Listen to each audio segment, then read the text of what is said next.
friends, and welcome back to another episode of How Animals Survive. As you can see, my guest today is Cow. Moo! Thank you for inviting me on your show, Chicken. I've always been such a fan.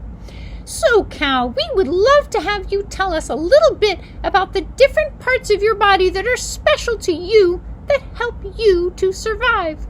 Moo! Well, Chicken, what might be interesting for your guests is to know that the parts of my body that help me to survive the most are not visible to the naked eye. Really, Cow? Now that is an interesting twist. That was not the case with Spider, I can tell you that. Or Wolfie. Oh, those teeth, those claws, those ears. I love Wolfie dearly, but I don't mind spending a little time with an animal that does not eat birds. Ho, ho, ho, ho! Oh, Chicken, your wit, your wit. So tell me, Cow, what is this invisible body part you're talking about? I'm fascinated. Chicken, do you have any idea what it is that I eat? Well, of course I do, Cow. I've lived alongside cows all my life when I'd spend time down at my grandparents' farm. Cows eat grass. Well, that's exactly right, Chicken. Have you ever tried to eat grass? Well, now that you mention it, sometimes when I'm pecking around for seeds or worms, I do get a little bit of grass. But, Cow, I don't mind telling you, it gives me indigestion. I find it very hard to digest. And, Cow, well, since this is a science show, I feel I can say it makes me fart. Oh, ho, ho, ho, ho, ho. Chicken, you are so right. Now, I eat grass all day long, day in, day out. And you know how I'm able to do it? How? Cow, we all want to know. I have 4 chambers in my stomach. What?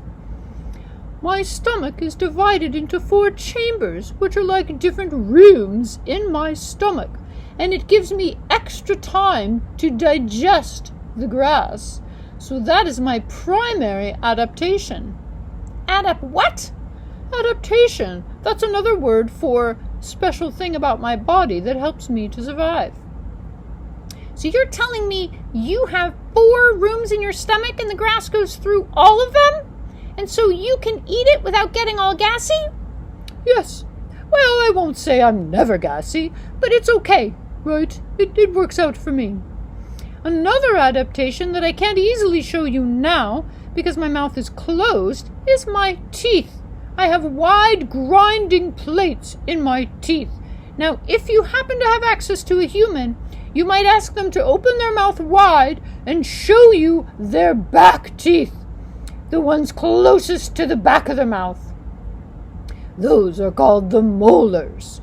Molars have wide grinding plates, which make it possible to grind up grassy foods, such as grass and other fibers, as opposed to sharp cutting teeth. Oh, here we go again. Believe me, Wolfie told us all about those sharp cutting teeth. Yes, well, other ruminants and myself, such as cows and deer and horses and other animals that do subsist largely on grass and other plant matter, in the front we have incisors which cut through the fibrous material, and in the back the grinding teeth that I told you about. Thank you, Cow, for explaining. Let me see if I got this right. So you've got 4 parts to your stomach that help you digest the grass. You've got molars in the back that grind the grass, and incisors at the front that help you snip it. Well, you're an excellent listener, Chicken. No wonder your talk show is so successful. Do you have any other adaptations, Cow?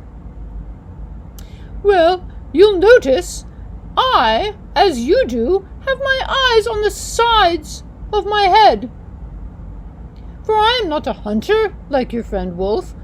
I am an herbivore like other herbivores, which do not hunt and therefore can be seen as prey, and therefore must be prepared to gallop off at a moment's notice as soon as we become aware of the slightest threat. Therefore, it is beneficial for us to have our eyes on the sides of our head, so we can detect sudden movements off in the distance and gallop off. Yes, I have that too. So I can skitter away and use my wings to try to leap up onto the high shelf. Correct.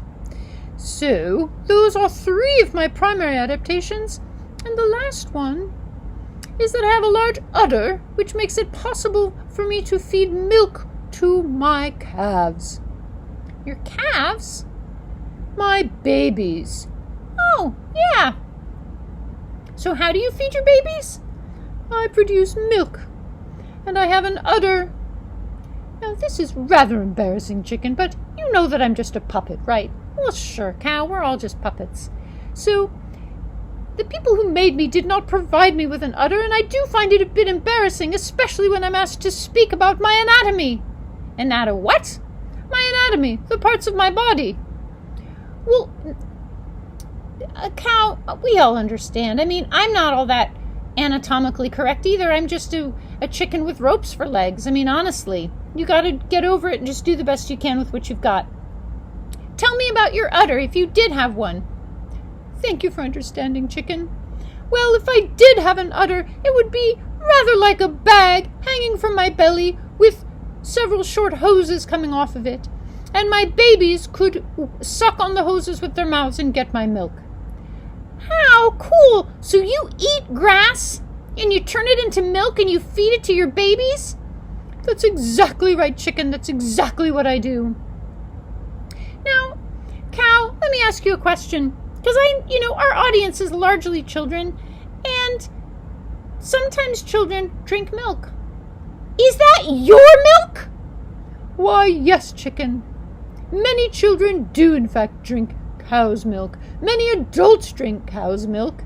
And many children also drink cashew milk and soy milk and oat milk. There are many vegetarian and even vegan options that milk can be made from nowadays. But if you are drinking animals' milk, it's quite frequently cow's milk. So it comes from that udder, that bag on your belly with the hoses attached? That's right, Chicken.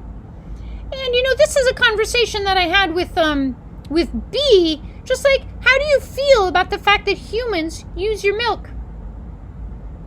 Well, it's okay. Cow, you can talk to me. Chicken, it's complicated, the relationship that we domesticated animals have with humans, isn't it? Well, yes, it is. It really is. They take care of us, they feed us and protect us from danger, and then they use us. Why, yes, they do. Listen, Cow, what I've come to at this point in my life is just to try to bring kindness to the people around me and hope that I have kindness around me, and if I do, feel so grateful and give thanks to the sun that provides the energy for the grains that I eat. Yes, and I do give thanks to the sun that provides the energy for the grass that I eat. And I do feel grateful also that I am able to give service to the children by providing them with healthful milk. Me too, Cow. That's how I feel about it too. I feel grateful that I have the gift of being able to provide eggs for people. And I just try to let the goodness pass through me and bring a positive energy to the world. Me too, Chicken. So lovely to be here and always a pleasure to see you. Well, okay, folks, that's all for today. And that closes out this episode of How Animals Survive. Thank you, Cow. Thank you, Chicken.